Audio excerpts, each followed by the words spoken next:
한국 남자, 일본 여자. 여자. 서로 간에 좀 로망이 네. 있다고 하던데. 이게 어제 오늘 일이 아닙니다. 아 그래요? 일제 강점기 기록을 보면은 아 진짜요? 네네. 회사에서 이런 일이 있었어. 그걸 왜 나한테 얘기하지? 오 속상해. 우리가 남이야? 뭐 이런 얘기 네네네. 나올 것 같은데요.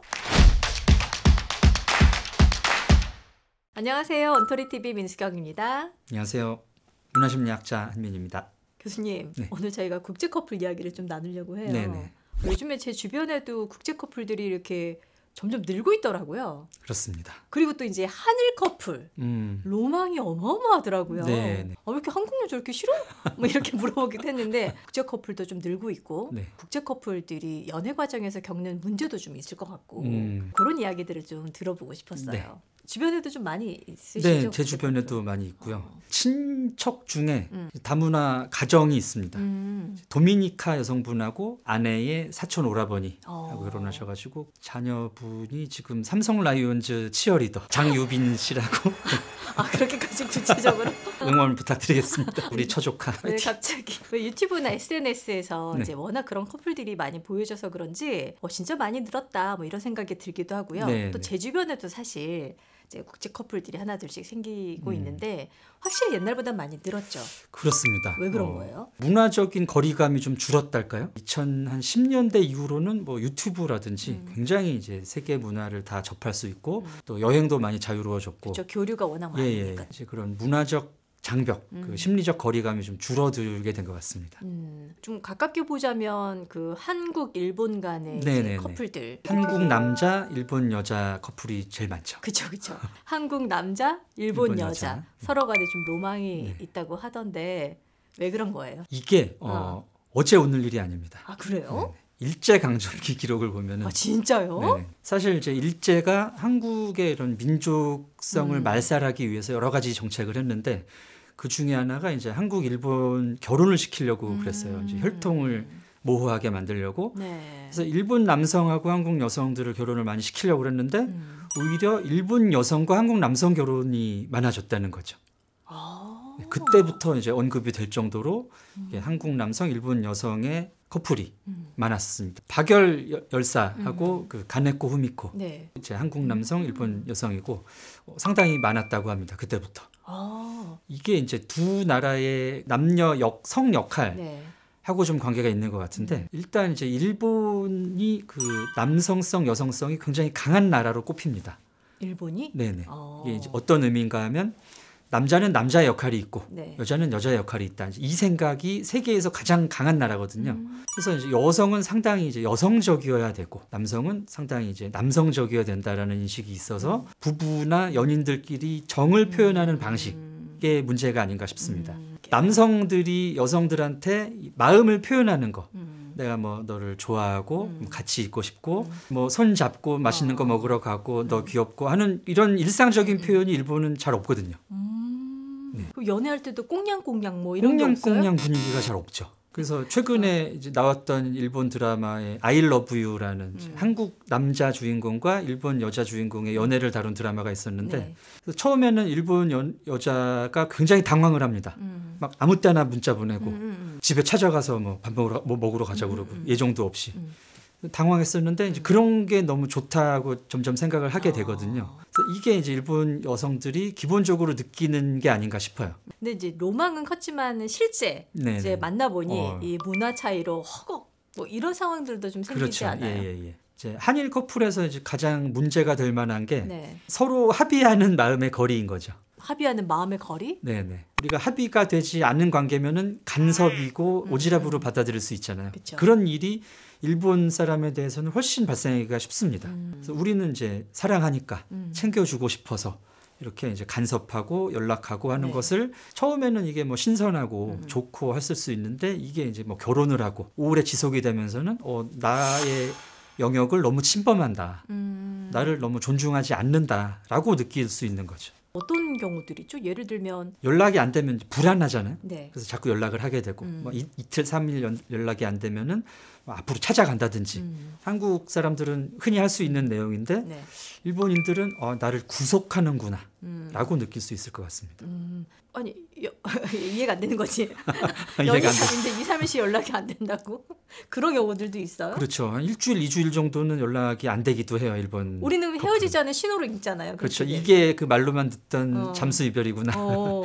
또 이제 일본 사람들이 그 업무 중엔 또 연락이 잘 안 되거든요. 아. 회사에서 이렇게 개인적인 연락을 하는 거는 민폐다. 그럼 뭐 업무 중에 뭐 연애 얘기 많이 하지 않습니까? 뭐 짬짬이 오늘 짬짬이. 저녁에 몇 시 볼까 뭐 이런 네네네. 톡 나누고. 그런 정도는. 또 이제 일본 문화의 중요한 특징이 이제 배려입니다. 한국 커플은 우리 사이에 아무 문제가 없다라고 느끼는데 어느 순간 헤어지자고 할 수가 있어요. 그래서 기본적으로 맞춰주기 때문에 네. 그러니까 일본 사람들이 생각하는 선을 넘지 않을 때까지는 네가 이렇게 챙겨주고 간섭하는 게 좋다면 해라. 이렇게 이제 배려 쪽으로 맞춰져 있는데 이게 이제 자기도 너무 힘들고 이게 좀 과하다 싶으면은 우리 그만 만나라고 갑자기 예고 없이 나올 수가 있다는 것이죠. 그러니까 지금 그렇군요. 한참 좋으실 때인 커플들이 많을 텐데 이런 위기가 있을 수 있다라는 거를 명심하셨으면 네, 좋겠습니다. 그 좋은 게 상대방의 희생과 배려에서 배려, 많이 나오는 거죠. 어느 날 갑자기 연락 끊고 사라지는 수가 있다. 저희가 지금 한일 커플들 좀 이야기를 나눠봤는데요. 요즘에는 이제 한일 커플들 말고도 네. 다양한 이 국적의 이제 국제 커플들이 많잖아요. 네네. 그러니까 문화별로의 어떤 차이들 때문에 서로 이렇게 좀 힘들거나 아니면 당황하는 네네네. 그런 순간들이 있을 것 같아요. 제 지인 중에 이제 서양 남성들하고 결혼한 이제 여사친들이 좀 있는데 친구들이 하는 얘기가 서양 남성들이 뭐 미디어라든지 영화나 드라마에 보면 되게 스윗하잖아요. 네. 그런 식으로 그렇죠. 보이잖아요. 근데 그 스윗함이 내가 원할 때 잘 안 나온다. 그럼 언제 나와요? 기본적으로 서양은 개인주의 문화에 토대를 두고 있기 때문에 자기 영역, 자기 시간, 자기 문제 이런 식의 개념이 있습니다. 네. 근데 우리는 이제 뭐 집단주의 문화니까 가족이면은 같은 문제잖아요. 내 그렇죠. 문제가 네 우리 문제고 문제고. 내가 고민이 있으면 같이 들어줘야 되고 얘기했을 때 뭐 공감해주고 같이 해결해주고 좀 이래야 될 것 같은데 남편들이 잘 안 그런다는 거예요. 회사에서 이런 일이 있었어. 그걸 왜 나한테 얘기하지? 오, 속상해. 우리가 남이야? 뭐 이런 얘기 네네네. 나올 것 같은데요. 부부라고 해서 자기의 개인적인 일까지 내가 알아야 될 의무는 없어. 이런 태도라는 얘기입니다. 야, 그런 어떤 심리적인 부분들을 이해하고 맞추는 게 생각보다 쉽지 않죠. 쉽지 않을 것 예, 같아요. 연애 초반에는 되게 좋고 네. 본인도 자기 의도로 이렇게 스윗할 때가 있죠. 근데 이제 생활을 하다 보면 다양한 이런 문제들이 생길 때 좀 많이 섭섭하다라는 인식을 좀 하는 것 같고 또 하나는 이 서양 문화의 가족에 대한 태도입니다. 미디어 같은 데 나오는 서양 커플들은 부부의 시간이 중요하고 자기들끼리만 잘 살 것 같은데 주말마다 부모님한테 갑니다. 제 지인 하나가 불만인 게 내가 시집살이 안 하려고 서양 남자랑 결혼을 했는데 주말마다 시집을 갈 줄은 몰랐다. 아니, 그거는 사람마다 다 다른 거 아니에요? 약간 유럽식 마인드인 것 같기는 해요. 유럽의 조금 중소도시. 네. 근데 이제 서양에서도 대도시에 사는 사람은 많지는 않거든요. 기본적으로 삶의 배경이 중소도시인 경우가 많은데 뭐 이제 교회에 부모님 사시고 부모님과 시간을 보낸다라는 게 사실 우리보다 더 강한 경우가 있습니다. 우리도 꽤 강한 편인데 우리보다 더 강하다는 네네. 말씀이신 거죠? 우리는 주말마다 와라 이러면은 이혼해야 되는 뭐 어떤 그렇게까지 받아들이잖아요 요새는. 네. 이 국제 커플들이 어쨌든 제일 넘어야 되는 건 문화적인 어떤 차이겠네요. 그렇습니다. 문화 차이를 은근히 별게 아니다라고 생각하시는 분들이 많아요. 사람 사는 게 다 그렇지. 문화라는 거는 나의 어떤 행동과 판단의 가장 기본에 있는 것이기 때문에 그런 판단이 내가 예상치 못한 점에서 다르게 나올 수가 있다는 거죠. 다문화 이제 시대가 네. 정말 이제 맞는데 포용력이 더불어 음. 필요하지 않을까라는 생각이 들거든요. 네. 건강한 다양성은 어떻게 만들 수 있을까요? 어떤 문화에서 살던 사람들이 다른 문화에 적응한다는 게 일단 쉬운 일이 아니거든요. 자기 문화의 어떤 고유성을 많이 잃어버리고 기존 문화에 이제 동화되는 경우가 많습니다. 그래서 이제 우리 문화를 그 좀 소홀히 여기는 경우가 있을 수 있고 어떤 소규모 문화를 수용하는 문화의 입장에서는 너무 그 문화의 중요도가 올라가 버리면 우리 문화의 어떤 조화가 깨질 수 있거든요.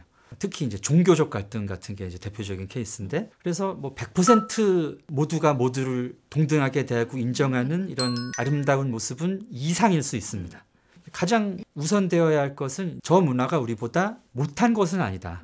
그래서 무조건 우리 문화에 맞추기보다는 일단 저 문화를 존중을 하고 공존하고 어울릴 수 있는 것을 이제 서로 고민을 해야 되겠죠. 서로 다른 점들을 이야기를 하고 네, 네. 합의할 수 있는 점들을 찾아내고 그러니까 네. 한국 사람이랑 결혼해도 이 소통도 어렵고 참 맞추기 힘든데 네, 네. 이 다른 문화권에 있던 사람과 그렇죠. 가족이 된다라는 거는 예. 아 이거 진짜 쉽지 않은 일 같아요. 네, 네, 네. 대단하십니다. 예. 어쨌든 우리는 이제 다문화 시대를 살고 있기 때문에 네. 아까 말씀하신 그냥 그 다름에 대해서 좀 더 존중하고 네. 맞춰나가는 방법을 함께 찾아가는 네. 그 여정들을 좀 즐기셔야 되지 않을까라는 네, 네. 생각이 듭니다. 문화 심리학의 필요성이 그 어느 때보다 커져가고 어. 있습니다. 네, 오늘 함께 해주셔서 정말 감사드려요, 교수님. 네, 네, 저희는 감사합니다. 다음에 네. 또 다시 인사드리겠습니다. 고맙습니다.